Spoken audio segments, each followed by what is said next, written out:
السلام علیکم۔ میں امید کرتی ہوں آپ سب ٹھیک ہوں گے۔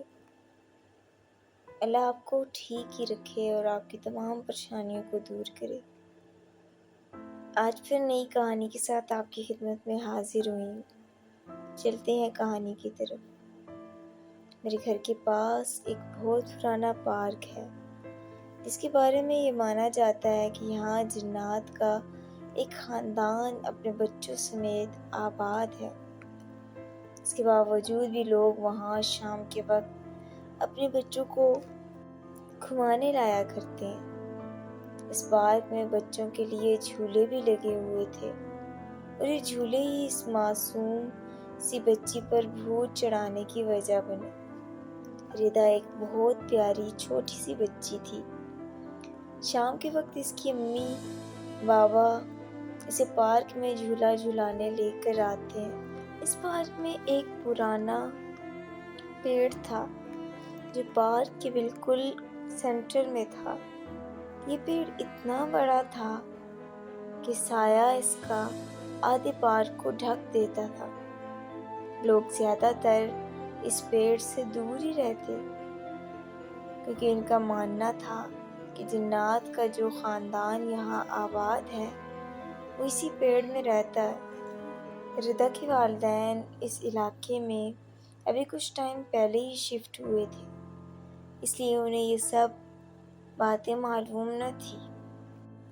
اس درخت پر ایک جھولا لگا ہوا تھا جو ہمیشہ خالی رہتا تھا اور کوئی اس کے آس پاس بھی نہیں بھٹکتا تھا کیونکہ لوگوں کا کہنا تھا کہ رات کے 2 بجے کے بعد یہ جھولا اپنے آپ جھولنے لگتا ہے اور بچوں کے کھیلنے کی آوازیں آتی ہیں۔ کچھ لوگوں نے تو یہاں پر ظاہری طور پر بچوں کو کھیلتے ہوئے بھی دیکھا، وہ بھی آدھی رات کو۔ ایک بار ردا اپنے پیرنٹس سے پارک میں جانے کی ضد کرنے لگی۔ رات کے 2 بج رہے تھے۔ اس کے پیرنٹس نے اسے سمجھایا لیکن ردا ابھی چھوٹی بچی تھی، اس لیے اس کی ضد کے آگے اس کے ماں باپ اس کو پارک لے گئے۔ اس وقت پارک بالکل خالی تھا۔ وہاں ہر طرف عجیب سی خاموشی تھی۔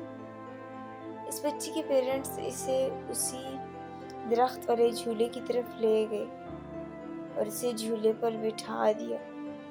یہ لوگ خود بھی تھوڑی دیر ایک بینچ پر بیٹھ گئے اور باتیں کرنے لگے۔ ردا کی امی نے اسے فوراً جھولے سے اتارا اور گود میں اٹھا لیا۔ ردا کی امی نے اس کی طرف دیکھا تو انہیں ایک بچی سفید کپڑوں میں دکھائی دی جو ردا کے پیچھے کھڑی ہوئی تھی اور اسے جھولا دے رہی تھی۔ ردا بھی اسے ہنس ہنس کے باتیں کر رہی تھی۔ اس کی امی کو تشویش ہوئی تو وہ اٹھ کر جھولے کی طرف بڑھنے لگی۔ ان کے ذہن میں بس ایک ہی خیال تھا کہ رات کے 2 بجے پارک میں کوئی بھی نہیں ہے تو یہ چھوٹی بچی یہاں کیسے آئی؟ ردا کی امی تھوڑے قریب ہی پہنچی تھی کہ وہ بچی درخت کے پیچھے چلی گئی اور جب وہ وہاں پہنچی تو انہوں نے درخت کے پیچھے دیکھا تو وہ بچی غائب ہو چکی تھی۔ ردا کی امی نے اسے فوراً جھولے سے اتارا اور گود میں اٹھا لیا اور ڈرتے ہوئے وہاں سے تیز تیز اپنے ہسبینڈ کے پاس جانے لگی۔ ان کا خوف سے زرد چہرہ دیکھ کر ان کے ہسبینڈ نے وجہ پوچھی تو انہوں نے ساری بات بتائی۔ وہ لوگ بہت پریشان ہو گئے اور فوراً وہاں سے اپنے گھر آ گئے۔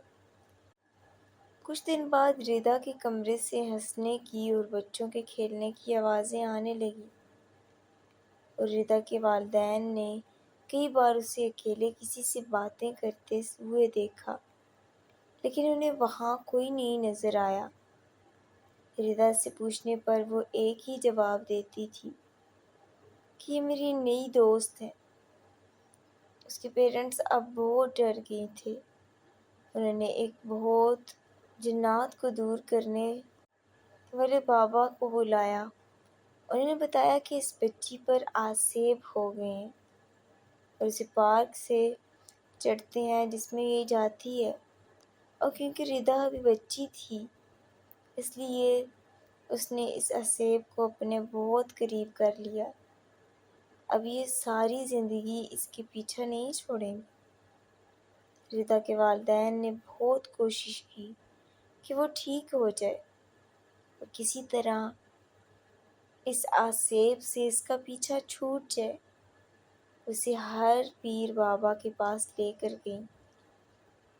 آج ردا 12 سال کی ہو گئی ہے اور اس بات کو 6 سال گزر چکے ہیں، لیکن آج بھی ردا اپنے آپ سے ہوا میں باتیں کرتی رہتی ہے اور اس کے روم سے بچوں کے ہنسنے اور کھیلنے کی آوازیں آتی ہیں، اور یہ آوازیں صرف رات کے 2 بجے کے بعد ہی آتی۔ یہ آوازیں اتنی خوفناک ہوتی ہیں کہ ردا دن بدن کمزور ہوتی گئی اور چیختی چلاتی رہتی کہ وہاں کوئی ہے، مگر جب دیکھا جاتا تو کسی کو بھی نہ پایا جاتا۔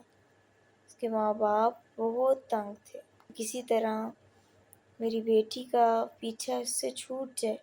انہوں نے بہت کوشش کی مگر بے سود۔